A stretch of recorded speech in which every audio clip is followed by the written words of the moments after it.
E aí, cara, finalmente, pelo jeito, vai sair essa conversa, então. Pois Eu- é, demorou, né? Não, demorou até a internet aqui. Me deixou na mão de manhã, mas agora. Não, eu agora tive que instalar o Zoom, cara. Eu já tinha feito alguma reunião. Ô, Nauro, mas fala assim, resumido, da tua trajetória, teu começo aqui, como é que tu fosse parar em Pelotas, o que que tu já fizesse, assim, mais ou menos a tua trajetória. Bom, eu vou tentar ser breve, né? Eu estou escrevendo um livro sobre isso e já está em Hum, 300 páginas. Vamos ver se eu consigo ser. vamos ver. Mas, cara, eu sou de Novo Hamburgo. ah, Como a maioria dos adolescentes da década de final da década de 70 e início da década de 80, na periferia, eu não completei os ensinos. Na quinta série, eu rodei e a minha mãe disse que filho que não queria estudar ia trabalhar. Com 12 anos, eu fiz a carteira profissional e fui trabalhar numa fábrica de sapato, passando cola em sapato e sola e couro, enfim. Isso hoje seria até crime, né? Uma criança de 12 anos com a Hum. carteira assinada, ainda mais passando cola em sapato. E, e eu sempre fui muito inquieto, assim, eu sempre quis ser muito bom naquilo que eu me submeto a fazer. Então eu tentei ser o melhor sapateiro possível. Eu nunca fui um bom aluno, isso eu nunca consegui ser, mas eu conseguia, eu sempre tentei, pelo menos, e tentei ser o melhor sapateiro possível. E dentro da fábrica de sapato, dos 12 até os 18 anos, eu consegui me tornar, saber fazer um sapato do começo ao fim, desde do desenho, da modelagem do sapato até o sapato pronto. Eu fiz tudo dentro da fábrica, fui cortador, fui montador, fui tudo, né? Hum. E só que aos 18 anos, o Novo Hamburgo teve um, uma crise do setor coreano calçadista, porque as empresas começaram a ir embora para o Nordeste, depois para a China, e eu não quis ir. E talvez por medo, talvez por, não sei, por destino. E eu comecei a procurar trabalho nas fábricas de sapato, e era muito exaustivo, porque o desemprego era grande. E às vezes eu ia no estúdio que tinha na rua 5 de Abril, aí no centro. Eu Uhum. tinha um amigo que tinha um estúdio de 3x4 e casamento, e ia lá para tomar um chimarrão, tomar uma água e descansar um pouco.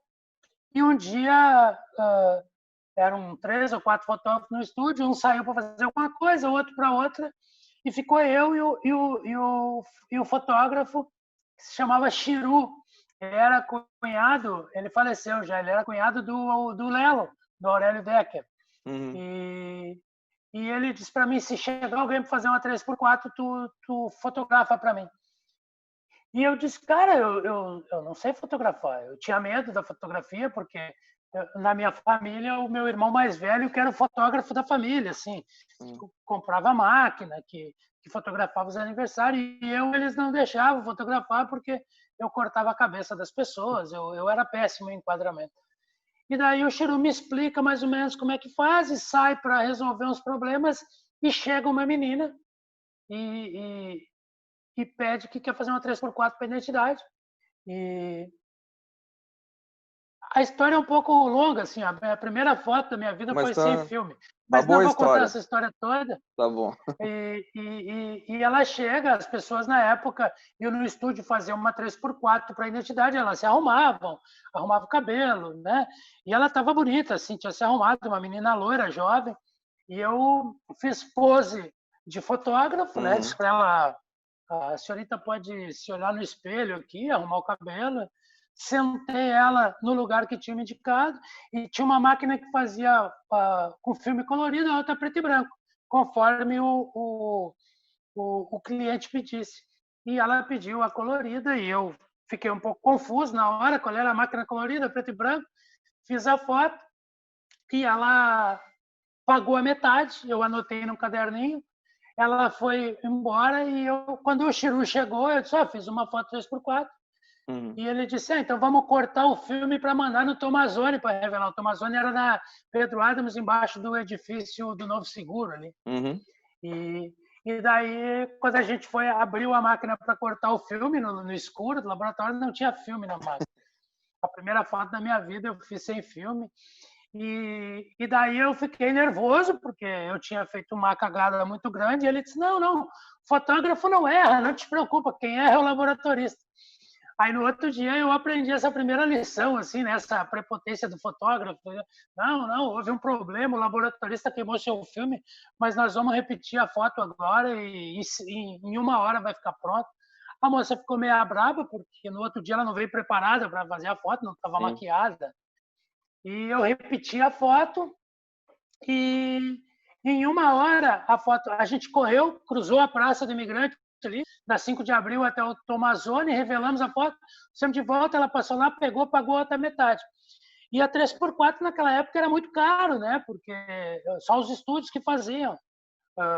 Então dava tipo hoje R$50 uma 3x4. E quando ela me pagou a outra metade, o Chiru me deu a metade. Então eu disse, não, mas por favor, eu não posso pegar. Não, mas tu trabalhou? Eu digo, não, mas eu não trabalhei, eu só fiz uma foto, entende? Para mim aquilo não era trabalho. Trabalho era acordar às 7 da manhã, trabalhar até 11h30, comer uma marmita de comida e trabalhar da 1 até às 6h30 da tarde. Eu disse, não, isso é trabalho. E tu trabalhou, tu vai receber. E eu fiz um cálculo rápido na minha cabeça. Se eu ganhasse aquilo por dia, eu já ganhava mais do que na fábrica.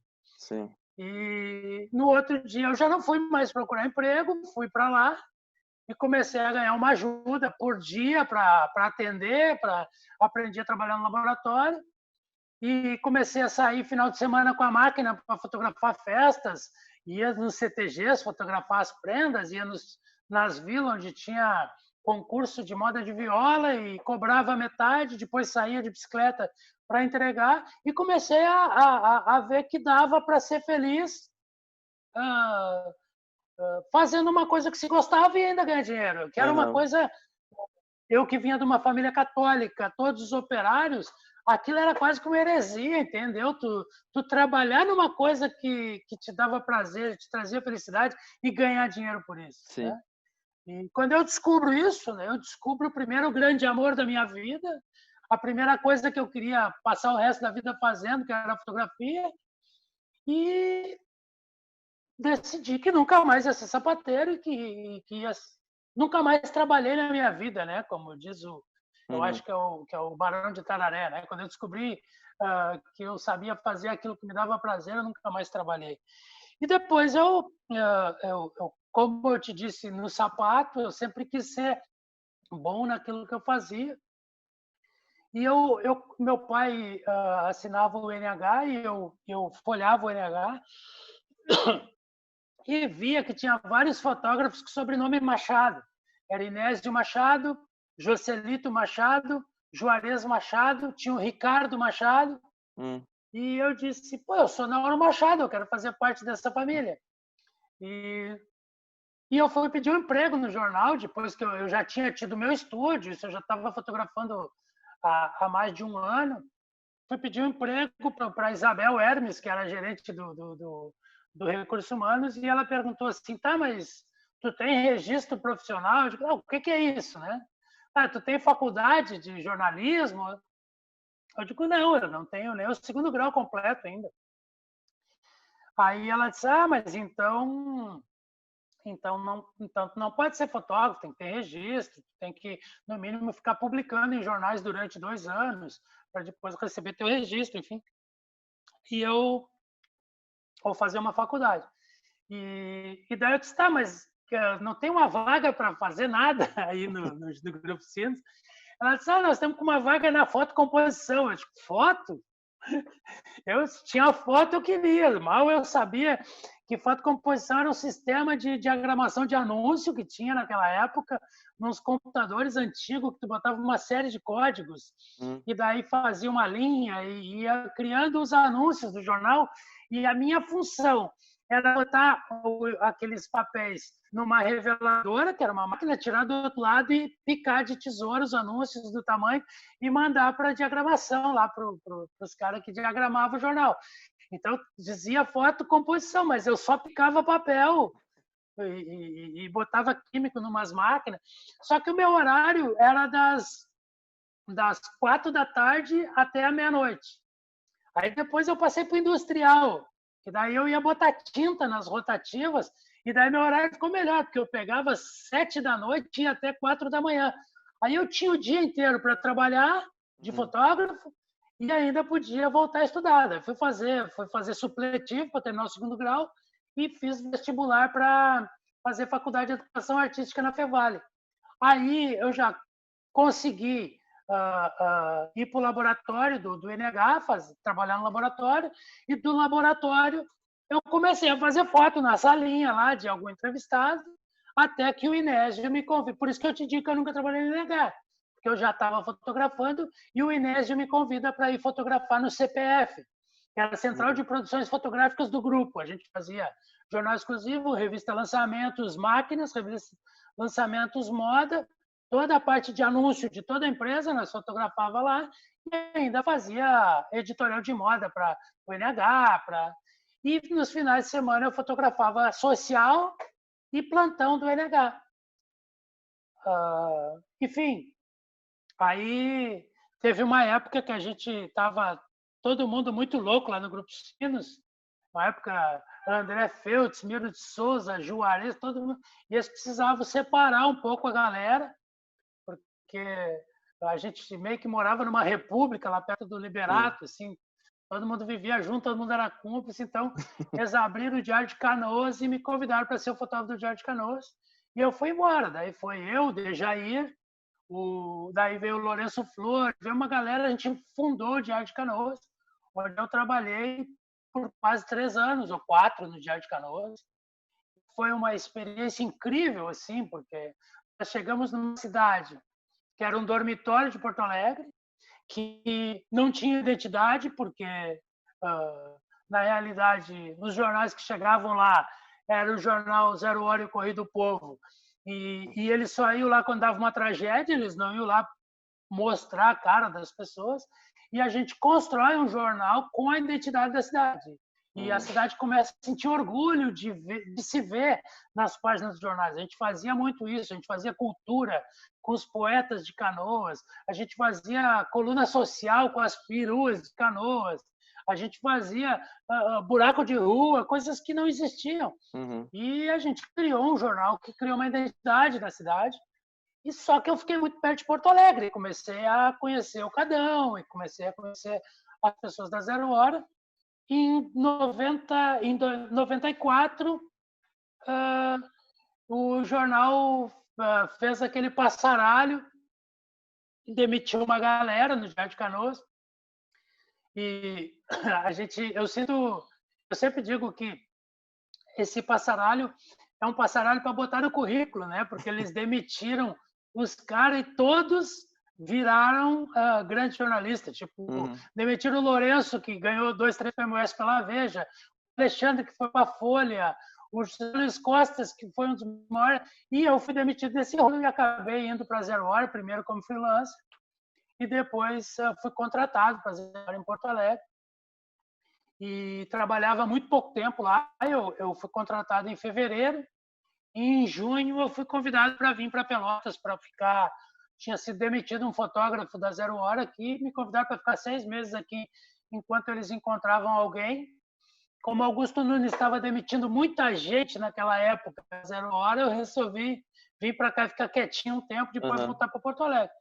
E quando eu chego em Pelotas, acontece uma coisa que acontece com várias pessoas, que tu nasce num lugar, mas tu encontra o pertencimento em outro, entende? Acontece com muita gente.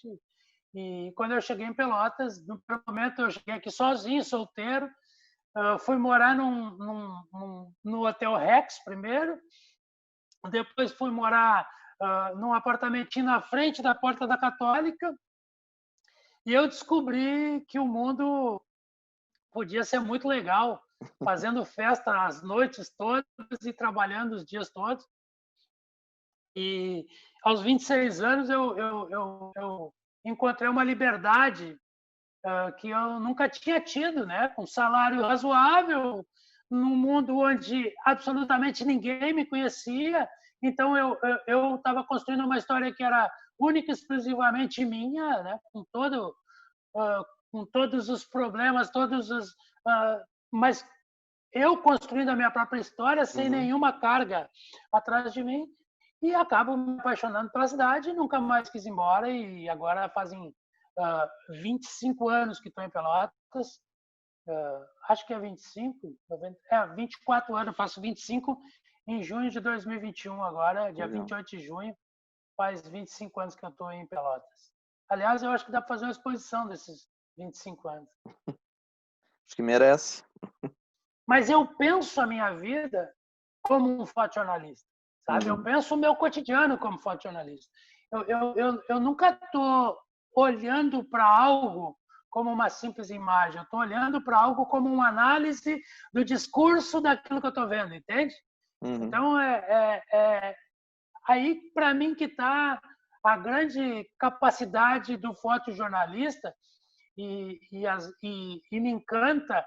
Na época que eu comecei, poucos fotojornalistas tinham a capacidade intelectual de compreender a análise que eles faziam. Mas só chegava a ser fotojornalista um cara que tivesse essa capacidade de analisar, essa capacidade de denúncia, essa inquietação e essa espécie de angústia que transgride o cotidiano normal das pessoas, né? O fotojornalista é aquele cara que ele não pode ser querido pelos poderosos, ele não pode ser querido por um policial que tortura, ele não pode ser querido por um político corrupto, entende? Ele tem que estar feliz por não ser querido por essas pessoas.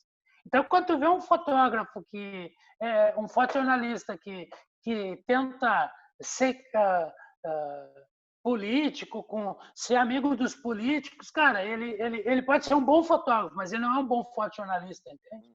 Um bom fotojornalista ele tem que ter essa transgressão de pensamento em relação à sociedade, porque ele é um dos responsáveis, e são muitos, para que a sociedade seja um lugar um pouco mais justo para as pessoas viverem, mas não quem não precisa. O fotojornalista e o jornalismo, no modo geral, ele é o porta-voz do marginal, da pessoa que está à margem da sociedade, entende? E isso sempre me trouxe muita felicidade, né? Por isso que talvez eu tenha escolhido essas duas fotos que a gente vai analisar, que uma é uma foto que mexe com uma narrativa da vida e a persistência para buscar ela, que é a foto do raio, e a outra é uma foto que a fotografia ela é muito difícil, porque tu tem que ter em uma imagem todo o resumo do discurso do que aconteceu em um evento gigante, entende? Sim. E às vezes tu não pode ser óbvio, né? É que nem o seu Feijó, quando eu falei lá atrás. Tu não precisa botar um poste caído para mostrar que a CE está... Não precisa mostrar alguém sem luz para mostrar que a CE está sucateada. Sim. Você pode fazer uma poesia com isso, né? Isso é o legal da fotografia. Beleza. Então, acho que vamos passar para falar da foto do raio.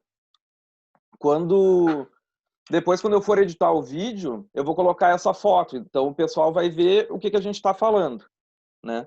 Tá tranquilo. O que acontece? Eu tinha um encantamento. Eu me criei numa estância, assim, numa fazenda para fora, onde não existia luz. Não tinha luz elétrica, né? Tinha luz de lampião, de liquinho, mas não tinha luz elétrica. Então, as noites eram muito lindas, porque não tendo luz, a gente enxergava as estrelas, a gente enxergava a luz da lua, a gente acostumava os olhos a enxergar no escuro. Isso era muito legal, assim, né? E eu me lembro que que uma coisa que me encantava assim nesse lugar eram as noites de tempestade. E eu ficava na janela olhando para longe, porque eu sabia que quando desse o relâmpago eu ia enxergar um lugar distante, assim, eu enxergava um cavalo que estava longe no campo, as vacas. Eu adorava assim ficar na janela assistindo. E a mãe sempre queria que a gente fosse para dentro de casa. Eu queria ir para a rua, né? Mas a mãe não deixava, porque podia um raio pegar a gente, aquelas coisas. E podia mesmo, né? Mas tem os exageros das mães também, que com tanto lugar para o raio cair, ele não vai cair logo em mim, né? Mas tudo bem. Vai saber. E eu tive isso assim na infância. E quando eu virei fotógrafo, eu tentava fotografar um raio. E na época dos filmes, dos negativos, tu tinha que ter uma apuração técnica muito boa para te conseguir fotografar um raio. Porque hoje em dia com a digital é mais simples. Não que seja fácil, mas é mais simples. Claro. Né? Antigamente tu tinha que ter o domínio total da técnica para fotografar um raio. E eu fui, e isso me ensinou muito, assim, porque, como eu te falei, eu trabalhei no estúdio. O estúdio tu aprende todas as técnicas, né? Tu brinca um pouquinho de dominar a luz. O estúdio tem essa paixão, assim, de brincar um pouquinho de Deus. Eu quero um pôr do sol. Tu fabrica um pôr do sol dentro do estúdio, fabrica qualquer luz dentro do estúdio. Eu aprendi muito com o Inésio, com o Mauro Anglos, que era um fotógrafo que tinha aí em Novo Hamburgo, me ensinaram muito. E quando eu vou para a rua como fotojornalismo, eu tinha já essa técnica de tentar fotografar o raio. Porque a técnica na fotografia ela não pode ser pensada. Ela tem que ser como dirigir um carro. Tu não precisa ficar pensando, agora eu vou botar uma terceira marcha. Não, tu bota automaticamente para o carro andar. A técnica fotográfica é essa, tu não tem que pensar que agora eu vou usar a velocidade e tal. Não, isso está introjetado dentro do teu conhecimento técnico. Tu usa ele para fazer as grandes fotografias. Mas quando tu vai fotografar um raio, tu tem que pensar tecnicamente, entende? E eu sempre tentava fazer, mas aí em Novo Hamburgo é muito difícil. Porque tem muito morro, tem muita... sabe? A geografia aí é toda acidentada. E um dia eu vim parar em Pelotas. E quando eu vim aqui e vi essa planície toda, esse infinito, esses campos neutrais, e a gente enxergava um raio a quilômetros de distância, cara, eu cheguei no paraíso para fotografar raio. E daí eu convenci outros 2 fotógrafos que tinham aqui, de a gente, quando desse tempestade, a gente saía para fotografar. Então, quando a gente sabia que ia dar uma tempestade, o Laureano, o Vilmar Tavares e eu, a gente embarcava num carro e ia para os lugares escuros, assim. Porque dentro da cidade tu não consegue fazer, tu trabalha com baixa velocidade, as luzes da cidade saturam e tu não consegue nunca pegar o raio. Então a gente ia lá para o lado de São Gonçalo, enfim. E a gente fazia algumas fotos, mas nenhuma como eu queria, né? E um dia eu não pude ir, o Vilmar e o Laureano foram. E o Laureano acaba fazendo uma foto linda, cara, de cima da ponte velha do canal de São Gonçalo, com o canal de São Gonçalo no fundo e um raio caindo no meio do São Gonçalo. A foto é linda. Assim. E o Laureano é muito sacana, assim, ele não tem nenhum pudor em te sacanear, entendeu? Então, ele disse, olha aqui, ó, tu que inventou isso aí, tu que queria fazer, olha a foto que eu fiz. Cara, eu fiquei muito puto, sabe? Eu fiquei muito comigo, assim, por que eu não fui, E eu que gostava de fotografar raio. Aí eu disse, cara, agora eu tenho que fazer uma foto melhor que essa. E daí, no dia 28 de dezembro de 1998, eu estava jantando num restaurante do centro e começou a cair, começou a trovejar e começou a tempestade. E faltou a luz no restaurante. E eu peguei, parei a janta e entrei no carro, fui em casa, busquei o equipamento, voltei para o centro e apontei a minha câmera com uma lente 85mm para as torres da catedral. E no meio da rua, caindo raio, e aquela tempestade pré-chuva, assim, sabe? E eu com a máquina no tripé, eu clicava com uma Nikon F3, com filme, eu clicava e ficava esperando o raio cair. Só que os raios caíram nas minhas costas. E daí, se dá um relâmpago, satura o negativo, tu tem que passar para o próximo. Não adianta tu continuar aberto ali. Então, caiu um relâmpago, eu fechava. E a tempestade foi virando. Tu tava em bulb. Começou a cair em raio. Oi? Tu tava em bulb. Tu ficava segurando e soltava. Sim, eu tava com cabo propulsor, né? Com cabo, Um cabinho propulsor, é. Então, eu segurava, dava um relâmpago, eu soltava e passava para a próxima. E com a máquina no tripé, passando o carro, todo mundo correndo para casa e eu no meio da rua. Assim. Daqui a um pouco, cara, caiu um raio, foi um negócio assim, clareou tudo e deu um estrondo que tremeu o chão, assim. E eu fechei a câmera.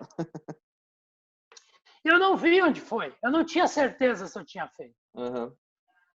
E daí, cara, naquela noite já era 1h30 da manhã, eu corri eu fui para casa e quem disse que eu durmo? Não tinha como revelar o filme. Eu estava com 3 filmes batidos. E quando chegou, tipo 6h30, 7 da manhã, eu acordei, peguei o carro, fui para a Sucolor e me sentei na frente da Sucolor esperar a Sucolor abrir. 8h30 a Sucolor abriu. Aí eu disse, meus filmes aqui. Aí a menina, que era gerente, a Jaque, disse, cara, tem que esperar esquentar os químicos, vai demorar, a gente começa a revelar às 9 horas. Eu estava lá desde as 6h30. Esperei, daqui a pouco ela botou meus filmes na máquina, passou. Daqui a pouco vem ela, assim, com os 3 filmes ainda sem cortar, eu olho todos brancos, assim, tudo transparente, e eu vejo que um dos filmes tem uns 3 fotogramas, assim, que gravaram.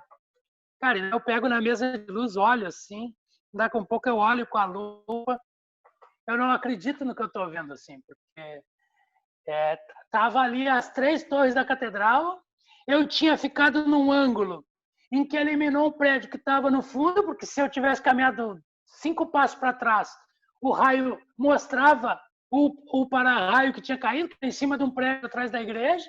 Então eu estava 5 passos para frente, pegou só as torres e o raio sumiu atrás da igreja. E, cara, eu fiquei muito empolgado, porque não era uma fotografia. Era tudo que eu tinha buscado desde a infância, entende? Desde antes de ser fotógrafo. A paixão pelas tempestades, o meu olhar para os campos na infância, era toda a técnica que eu tinha estudado durante anos para ser fotógrafo, era a busca, era uma virada dentro de uma pauta que eu tinha inventado e que o outro cara tinha feito uma foto, minha foto era infinitamente melhor. Ela se tornou uma grande fotografia da Catedral de Pelotas, externa, e a grande fotografia que existe, tanto que o bispo tem um quadro gigante na catedral, lá na mesa dele. Essa foto ficou, no ano de 98, entre as 50 melhores fotos no país. Eu participei de uma exposição no Instituto Moreira Salles, no Rio de Janeiro, no Prêmio Cinep. E, cara, foi muito legal, assim, né? Então, a primeira coisa que eu fiz foi mandar fazer uma cópia. E antes de ir no jornal transmitir para Porto Alegre, eu fui lá no estúdio do Laureano e meti a cópia por baixo da porta, com um bilhete atrás, assim. Tipo, chupa, não foi isso que eu disse, mas a intenção foi essa, né? E daí eu vou pro jornal e aí, assim, ó, a foto foi no dia 28. Não, foi no dia 29 para o dia 30. Foi no dia 29 de dezembro de 97. Dia 30 de manhã, 29, dia 30 de manhã, eu envio a foto com uma telefoto para Porto Alegre. Quando chega em Porto Alegre, a capa do jornal era uma foto que o Cadão tinha preparado, a foto da capa, que era uma simulação da Capela de Sistina, de uma criança tocando no dedo de um velho, como se fosse... Porque a 0 Hora, naquela época, só tinha 2 dias no ano que não saía jornal, que era no Natal e no Ano Novo. saiu uma edição conjunta. Sim. Então, eu mandei a foto dia 30, saía na edição conjunta do dia 30 e 31. Quando chega no jornal essa foto, o Marcelo Reck, que era o editor, ele disse, eu não sei que matéria vão fazer sobre essa foto, mas ela é a capa de amanhã. Então, é muito legal, porque o jornal se pôs a trabalhar para a minha foto, porque a minha foto era capa. Começaram a tempestades no estado, que tinha havido estragos, que não sei o quê, mas tudo para esquentar uma foto que eles queriam usar na capa pelo poder estético que ela tinha e pelo poder inusitado que existia na época, de uma foto de raio. Depois ela, na época, assim, eu me lembro que ela começou a ser usada em tudo, por meteorologistas, chegou ao ponto de um candidato a vereador em Pelotas usar ela como símbolo da campanha dele. Aí eu fui lá e disse, não, mas isso não também, né? Menos, vamos respeitar todo o trabalho que eu tive para fazer ela. Mas foi muito legal essa foto, assim, porque ela é uma busca pessoal que se transforma na capa do jornal e uma busca profissional também, né? Porque se tu não tem a tecnologia que tu tem hoje de fotografia, o que não existia na época, era muito raro fotógrafo fazer uma grande foto de raio. E ela é uma foto, se tu olhar ela com detalhe, profundamente, cara, ela é uma foto de raio muito, muito, muito difícil de ser feita. Existiam melhores até. Uma do Antônio Galdério, que é um raio caindo na mão do Cristo Redentor, que é maravilhosa. Mas ela tá nesses níveis, assim, né? E Sim. Isso me faz crer no meu discurso histórico, que é tu não precisa estar num grande centro para ser um grande profissional. Né? Tu é um grande profissional pela tua escolha, da onde tu quer estar, e transforma aquele lugar num grande centro pelo trabalho dos profissionais que existem ali. Né? E a segunda foto que tu me mandasse é aquela foto da... É uma foto que eu lembro muito de ter visto na imprensa, né? Que é daquela ponte. É uma foto aérea, né? Sim, é uma foto aérea no tempo que não existia drone, né? No tempo que não existia o drone, isso. De avião, isso que eu ia te perguntar. Era avião. É um avião teco-teco, eu tô na janela com a porta aberta, fotografando os estragos de uma enchente em Pelotas em 2004. Em 2000. CNT a gente ganhou em dezembro de 2004. Aquela foto foi no início de 2004. Foi no início de 2004. Eu ganho o prêmio em dezembro de 2004. Cara, aí acontece uma coisa que é a seguinte. Tu tem uma tragédia na tua cidade que isola, na tua região de cobertura, né? Que isola completamente a cidade e morrem 14 pessoas. E não chega nada na cidade, nem ambulância, nem nada chega. A cidade está completamente isolada, porque todas as pontes que ligam a cidade se romperam com a tempestade. E são 14 vidas perdidas. Aquela ali é a BR-116 entre Capão do Leão e Pelotas. Tá. E assim, por mais que tu fotografe mortos, eu acho que o corpo de um morto ele não representa a tragédia. O que representa é algo maior dentro da imagem. E eu buscava uma imagem que representasse aquilo que eu estava vendo na cidade. E era um show de imagem. Tinha trem mergulhado dentro de rio. E a 0 hora aluga um avião e manda eu sobrevoar a cidade. E eu começo a sobrevoar primeiro a região do centro, onde o rio tinha invadido a cidade, ali, uma área central, onde é os camelôs, ali o rio cobriu tudo. E depois eu me dou conta, a cidade está isolada, e eu começo a dar uma volta por fora da cidade, até que eu chego e vejo essa ponte. E o nome dessa foto é isolamento, né? Porque tu vai ver que tem uma centena de pessoas de um lado da ponte, a ponte rompida, e do lado uma pessoa isolada, né? E essa foto, de alguma forma, ela representava o isolamento que a cidade estava sofrendo, sabe? Uma espécie de peste, assim, onde nós estávamos dentro e não podia sair, quem estava fora não podia entrar. E quando eu vi essa foto pela janela do avião, eu já me dei conta, essa é a foto, eu já tenho essa grande foto. A grande foto que eu preciso, eu tenho. Uhum. Eu precisava achar o ângulo, então eu peço para o piloto começar a sobrevoar, até que chega naquele ângulo e eu faço aquele clique e me dou conta. Tenho a foto que é o resumo narrativo de tudo que está acontecendo no dia de hoje na minha cidade. E a gente vai para o aeroporto, aterriza, eu corro para o jornal e eu acho que eu estava começando já com a digital em 2004 e mando as fotos para Porto Alegre. Eu não me lembro se já era digital ou se era negativo. E os jornais já estavam começando a era da internet. O Grupo Sinos tinha um site, o Grupo Sinos não, a RBS tinha um site que era o Clique RBS, o Globo tinha site. E, cara, foi incrível porque era uma virada de uma era da fotografia, entende? Então, quando eu faço aquela foto, tipo, meio-dia, 3 da tarde, a foto estava na capa do site de todos os jornais do país. E no outro dia ele era a capa da Folha, ele era a capa do Globo, ele era a capa do Estadão, ele era a capa da Zero Hora, do Correio Brasiliense, ele era a capa do Diário de Santa Catarina, sabe? Então, assim, tu tem que correr incansavelmente atrás dessa foto, enquanto tu não achar que tu tem ela. E às vezes tu não consegue ela, tu não encontra, daí tu vai com as que tu tem mesmo. Mas tem algum momento dentro do fotojornalismo onde tu diz, consegui, é essa foto, sabe?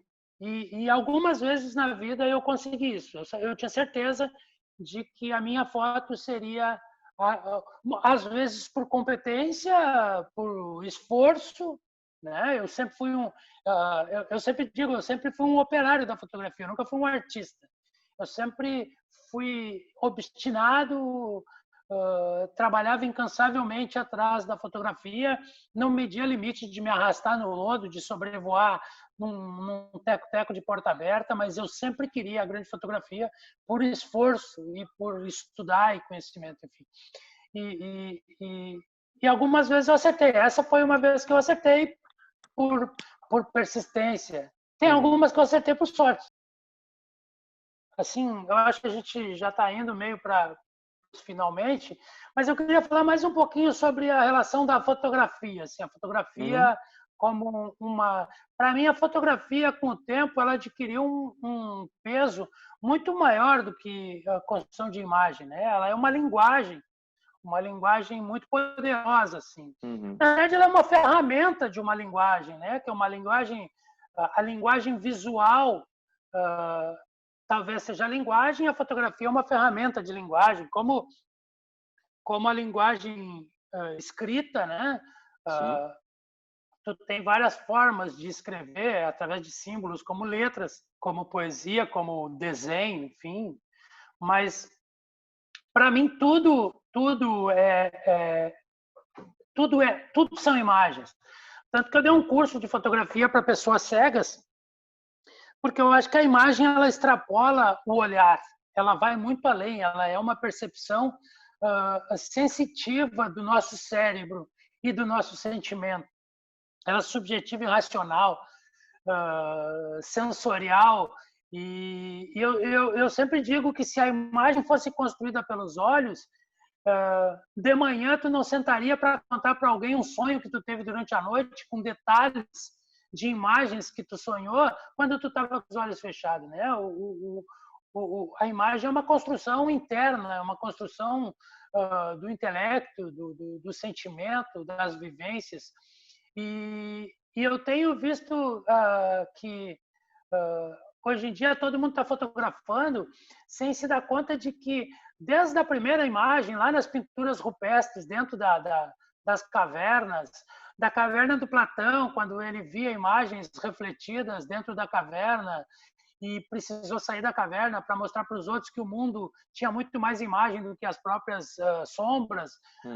Desde a imagem do Niepce, do Daguerre, quando eles criaram uma caixa escura e conseguiram captar uma fotografia pela primeira vez, ou até mesmo dos artistas renascentistas que tinham uma caixa escura para construir uma imagem através da pintura. A única coisa que mudou na fotografia nesse tempo todo foi a forma de captação, que primeiro foi em vidro, né? Primeiro foi o daguerreótipo, depois foi para o vidro, depois foi para o filme preto e branco, depois foi para o filme colorido, depois foi para o cromo, depois foi para a tecnologia digital. Mas nunca existiu uma fotografia em estado bruto. Toda a fotografia foi feita por um ser humano. Então, assim, toda fotografia é um discurso, toda fotografia é um bilhete escrito, toda fotografia é uma crônica, toda fotografia é uma notícia, toda fotografia vem carregada de uma informação. Eu não acho que uma foto que ganha o World Press Photo tenha maior ou menor importância que uma foto de um casal casando numa igrejinha de periferia. Ela é um registro histórico. Toda fotografia é um registro histórico. E se uma é um registro histórico do mundo, a outra é um registro histórico de uma história de vida, de uma família que nasce, entende? Então, assim, tem que se pensar a fotografia como discurso, como registro histórico e como documento. E aí tu começa a compreender que não interessa se tu tem a câmera digital mais foda do mundo na tua mão ou se tu tem um celular. Tu tem que saber que tu está criando registros históricos. Né? Isso é o mais legal da fotografia. Talvez eu tenha migrado muito para o texto para conseguir explicar a fotografia através do texto, né? Porque se alguém lê meus livros, algum dos romances que eu escrevi, tu vai ver que minha fotografia, meu texto nada mais é do que imagem escrita. Né? Eu escrevo como se estivesse vendo aquilo que eu conto. É um outro signo só que está contando a tua história. Exatamente. Pô, no final nem falamos da história do Fusca, né? Mas Depois tu deixa o link aí do canal do YouTube do Fusca, se alguém quiser conhecer a história. Rapidamente, né? Eu tenho um Fusca 68, que a minha história com Fusca começa em Novo Hamburgo, em 1973, quando meu pai compra o primeiro carro da família, é um Fusca, e a imagem mais antiga que eu tenho na minha memória desse Fusca chegando na frente da minha casa. Em 2010, eu troco um aparelho de iPhone por um Fusca porque eu precisava ir para a faculdade e não tinha carro. E um iPhone, apesar de ser o objeto de desejo do mundo capitalista e dos consumistas, ele não me levava para a faculdade. Então eu troquei meu iPhone por um Fusca e esse Fusca vira um projeto que se chama Expedição Fusca América. Legal. Aonde nesses anos eu já viajei por 17 países com o Fusca. Sensacional. Tá, e tu disseste também que tu chegasse com o Fusca no Kremlin? Já fui com o Fusca a Moscou, percorri toda a Rússia. Que estrada é essa, Mauro? Que sai daqui e chega em Moscou? É russa o caminho é russo. Foi de navio, né, cara? Ele não tem como cruzar o oceano. Existe só uma passagem que é entre o Alasca e a Sibéria, mas é proibido cruzar. Então a gente mandou o Fusca de navio para a Rússia, percorremos a Rússia durante 45 dias na Copa do Mundo 2018. Quando terminou a Copa do Mundo, eu percorri mais 9 países da Europa, junto com a minha filha e com a minha esposa, e a gente já tinha percorrido 7 países da América do Sul. Então lá se vão 17 países por enquanto, mas o Fusca está estacionado aqui em casa, pronto para as próximas viagens, assim que as fronteiras voltarem a abrir, né? Sim, sim. Que passe de uma vez esse troço.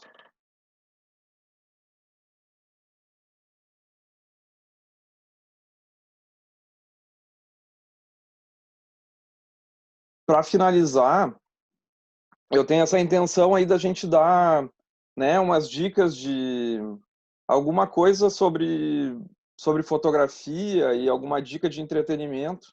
Eu não sei se tu chegou a pensar em alguma coisa, se tu quer Não, vou pensar agora e já vou dizer. Então pensa. Uh, Tu quer que eu diga primeiro? Ponto disse que tu tá fazendo, mas isso eu já fazia há bastante tempo. Só que na pandemia, mas não vai ser o meu. Tá bom, se tu quiser falar, eu invento outro também, não tem Não, problema. segue, vai lá, vai lá, vai. Não, por favor, eu tenho outras coisas. Tá, claro. Então, Mas as dicas que eu ia dar, então, é desse laboratório que eu descobri em Curitiba, que revela 35, revela filme 120, revela 4x5, que é o Lab Lab. Sabe qual é? Não sei se tu já ouviu. Sim. É, pois é. Eu ainda não mandei nada para eles, mas achei muito bom de saber que tem gente ainda que tá revelando. É em Curitiba, né? E parece que eles são muito organizados ali. Revela negativo colorido, PB e cromo e faz e digitaliza também com alguma qualidade, assim, pelo que eu vi. Muito legal. E um outro perfil no Instagram que tem a ver com filme, que eu vi que vende câmera, tem compra e venda de câmera analógica. É um que se chama Filme Ainda Não Morreu, tudo junto, assim, Filme Ainda Não Morreu. E toda semana eles botam ali equipamento novo, alguns com um preço meio exagerado, eu achei, mas é uma opção. Então tem desde câmera compacta 35 até Hasselblad, foram as coisas que eu já vi ali para vender. E achei interessante. Eu, como entusiasta, assim, eu tenho essa Rollei ali atrás que ainda fotografa quando eu saio para fazer as minhas fotos, né, ou alguma viagem assim, eu gosto de levar ela porque na verdade assim, eu tenho medo de levar meu equipamento profissional para fotografar na rua, né? Então, com a Rollei eu me sinto mais tranquilo, ou até aquela Diana ali embaixo também, né, que é uma Lomo, assim, é filme 120 também, faz umas fotos interessantes. E alguma dica de foto, Nauro? Alguma coisa? cara, eu tenho um livro que eu não sei se ainda existe, assim, se ele ainda está no mercado, que se chama Inferno, do Jim Natchway. É um livro histórico, é um livro gigante e ele já foi meu sonho assim, tanto que ele fez parte de listas de desejos durante anos, até que eu consegui comprar ele. Ele é um livro. O Gene Hathaway, eu não sei se vocês sabem quem é um fotógrafo que só fotografa guerras. Uhum. E ele fez parte como um quinto elemento assim daquele clube do Bang Bang, daquela galera que fotografou a África durante o Apartheid, onde saíram vários prêmios Pulitzer ali, e ele foi um deles. Ele não era sul-africano, mas ele era aceito pelo grupo. Na verdade, eram 5 fotógrafos e mais ele, assim, que era um americano que era aceito por eles. Era o John... eu não vou saber dizer o nome deles, mas tinha o Kevin Carter, que fotografou o Abutre, o João Silva, que perdeu as pernas numa mina, o Greg Marinovich, e mais... Eram 4 e mais ele, eu acho, o Clube do Bang Bang. E ele tem um livro chamado Inferno, que ele publicou com toda a renda voltada para a Cruz Vermelha, onde ele só põe fotos que não foram publicadas em veículo de imprensa nenhum. As fotos deles que foram derrubados pelo veículo porque eram muito fortes, de várias guerras que ele foi. E toda a renda desse livro foi para a Cruz Vermelha. E ali naquele livro, tu consegue compreender o quão uma foto pode ser impactante, o quanto ela pode te causar um mal-estar, o quanto ela pode ser, tu pode sentir dor alheia, a dor alheia olhando para uma imagem que está muito distante de ti, que talvez tu nem saiba que essa realidade existiu em algum lugar no mundo. Esse livro é muito interessante, né? O nome é exatamente esse, Inferno, e o nome do autor é James Natchway.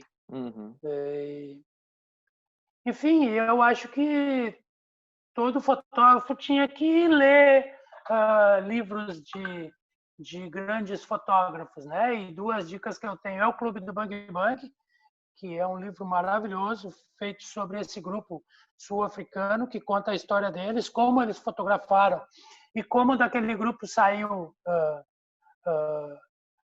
como aquele grupo, de alguma forma, me inspira, porque assim, tu achava que tu tinha que ser um fotógrafo americano para ganhar um Pulitzer. Uhum. E naquele grupo que vivia na periferia de Joanesburgo, 2 fotógrafos do grupo ganham o Pulitzer.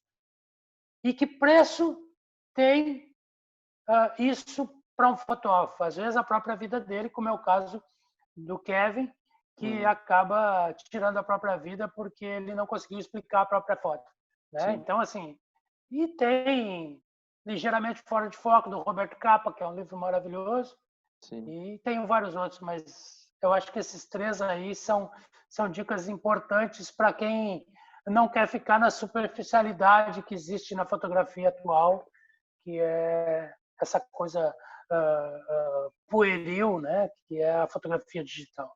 Sim. Já foi um sonho para ti fotografar a guerra, ser correspondente de guerra ou não? Já foi, já quis muito. Eu quis muito fazer várias coisas e talvez uma das poucas coisas que eu não consegui fazer foi uma guerra instituída mesmo, né? Porque guerra eu já fotografei, de tráfico de drogas, tiroteio, já tive no meio de vários conflitos, mas uma guerra instituída eu acabei nunca indo. Poucos fotógrafos no Brasil foram realmente uma guerra, mas já foi meu sonho. Eu tenho um acordo com um amigo que é um jornalista aqui de Pelotas, que é professor da Universidade Federal, que quando a gente fizer 100 anos, eu e ele, a gente vai ver onde que está acontecendo uma guerra no mundo e nós vamos ir para a guerra, eu e ele como repórter, eu como fotógrafo, cobrir a guerra. Nós vamos quebrar vários recordes, né? Um vai ser os correspondentes de guerra mais velho, o outro, se nós morrer na guerra, nós vamos virar herói. Se nós voltar da guerra, nós vamos virar herói. Então, não tem como dar errado, entende? Então, assim, por enquanto, eu não penso em fotografar a guerra, mas aos 100 anos, com certeza, eu vou para uma guerra. Tá bem. Esses projetos são muito bons. Bom, a minha mãe, que já parou de fumar há muito tempo, ela tem um projeto de voltar a fumar aos 80, né? O projeto dela é mais ou menos nessa linha aí. É um pouco menos perigoso do que esse projeto de ir para a guerra, mas é mais ou menos nessa linha. Quando não tiver mais muita coisa a perder, aí a gente se arrisca. É isso aí. Tá, e tu quer dar alguma dica de entretenimento ou de alguma coisa que te ajudou a atravessar esse período de pandemia?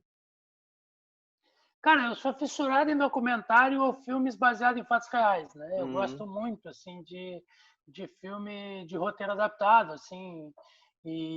Então eu tenho visto muito material. Eu passei a pandemia, estou escrevendo um livro, né? Então consegui chegar na metade dele agora. Pretendia terminar no final do ano. Essa semana, conversando com a minha mulher, eu vi que acho que não vai dar. Vou terminar em fim de janeiro, talvez. Mas, assim, tem um documentário que chama Minimalistas, Netflix, que eu acho né? muito interessante. Netflix. Minimalistas é um filme, é um documentário muito legal. Quem quiser assistir, ele fala de viver com menos, né? Que é a filosofia que a gente tem há muito tempo aqui em casa e na Expedição América, né? Ser feliz com pouco. E é legal, minimalista. E quem puder ver Na Natureza Selvagem, que é um filme antigo, que conta a história de um cara que foi para o Alasca, que era um rapaz que tinha tudo para ser um cara bem sucedido e ele largou tudo para viajar e fazer um autoconhecimento, foi para o Alasca.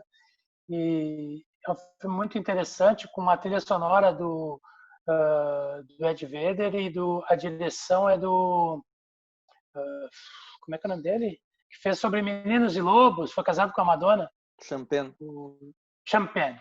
Direção do Champagne. Então, esse filme, que não é ficção, é baseado em fatos reais, né? E é um filme antigo, mas vale a pena, se ninguém viu.